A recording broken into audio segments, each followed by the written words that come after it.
Halo teman-teman dokter online, jadi kemarin saya baru aja ikut seminar tentang vaksin COVID-19 dan saya dapetin banyak banget ilmu yang bermanfaat.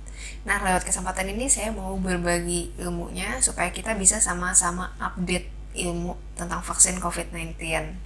Jadi, tonton videonya ya.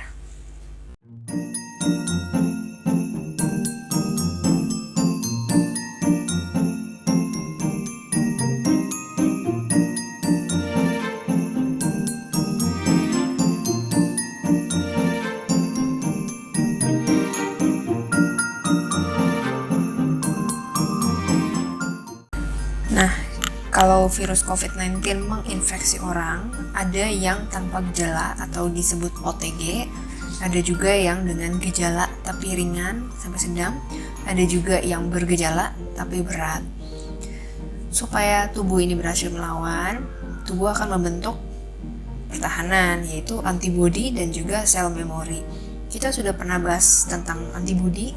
Kalau teman-teman mau tahu lagi tentang antibodi, teman-teman bisa nonton episode pertama kita. Nah, kita bahas sedikit yuk tentang cara kerja vaksin COVID-19. Jadi, vaksin meniru metode yang tadi supaya tubuh membentuk sistem pertahanan tanpa perlu terinfeksi dulu. Jadi, vaksin COVID-19 menggunakan bagian dari si virus atau seluruh virus, tapi dimatikan dulu, kemudian dimasukkan ke dalam tubuh, dan selanjutnya tubuh akan membentuk respon alami untuk melawan sistem pertahanan tubuh, yaitu dengan membentuk antibodi dan memori. Jadi kalau misalkan ada virus mau nyerang tubuh, pertama akan dilawan dulu oleh antibodi yang dihasilkan tubuh setelah divaksin. Kalau seandainya ada yang lolos masuk juga tuh ke dalam tubuh, maka akan dilawan oleh sel T atau sel memori yang dihasilkan tubuh juga setelah divaksin. Jadi kalau kalian divaksin, kemudian tubuh akan mengenali si kumannya yang ditargetkan siapa, dalam hal ini virus COVID-19. Kalau besok-besok terinfeksi, maka harapannya tubuh akan bekerja dengan, oh ini kuman yang kemarin udah gue kenal nih, udah masuk ke dalam badan gue setelah divaksin, ini sama nih, oke deh gue udah ngerti cara ngelawannya gimana, soalnya udah pernah ketemu. Kayak gitu ilustrasi gampangnya.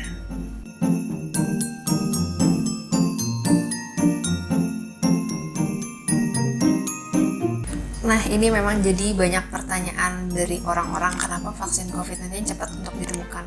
Sebenarnya ada 3 alasan utama kenapa vaksin ini cepat ditemukan. Yang pertama, karena banyak orang, saya rasa sih semua orang mau pandemi ini cepat berakhir. Jadi banyak yang excited dan banyak yang mau jadi relawan. Relawan untuk relawan untuk uji coba vaksinnya. Kemudian yang kedua, karena pendanaannya besar.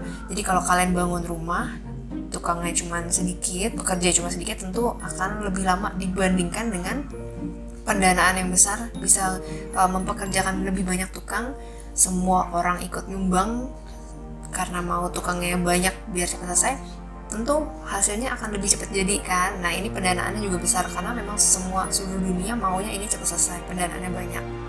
Kemudian yang ketiga, karena teknologi udah canggih, jadi karena relawannya banyak, pendanaannya besar supaya ini cepat selesai, kemudian teknologi juga udah canggih, inilah kenapa vaksin COVID-19 jadi cepat ditemukan. Di Indonesia nanti rencananya akan ada 7 merek vaksin. Kenapa sih nggak satu aja? Kenapa harus 7? Kenapa harus banyak? Karena masyarakat kita juga jumlahnya banyak. Jadi kita nggak mungkin hanya mengandalkan satu merek aja. Kalau pabriknya kenapa-kenapa, katakanlah misalkan kebakaran, atau kalau pabriknya nggak bisa beroperasional, kita cuma ngandelin dia satu pabrik doang. Nah, kita harus ngantri lagi nih untuk ke pabrik lainnya. Udah keburu antriannya udah keburu panjang, jadi kita mendatangkan 7, yaitu tadi karena masyarakatnya banyak. Apa aja tuh? Jadi ada Sinovac, ada Novavax, kemudian ada Sinopharm, ada AstraZeneca, ada Bio Farma, ada kemudian Pfizer, dan ada Moderna, ada 7. Kita akan bahas satu-satu di episode berikutnya, jadi kalian harus nonton episode berikutnya supaya update ilmunya lengkap. Nah, itu tadi video kita hari ini. Kalau teman-teman merasa ini bermanfaat, jangan lupa buat share, like, dan juga subscribe ya. Ingat, kesehatan itu wajib, bukan pilihan. Sampai jumpa di episode berikutnya ya.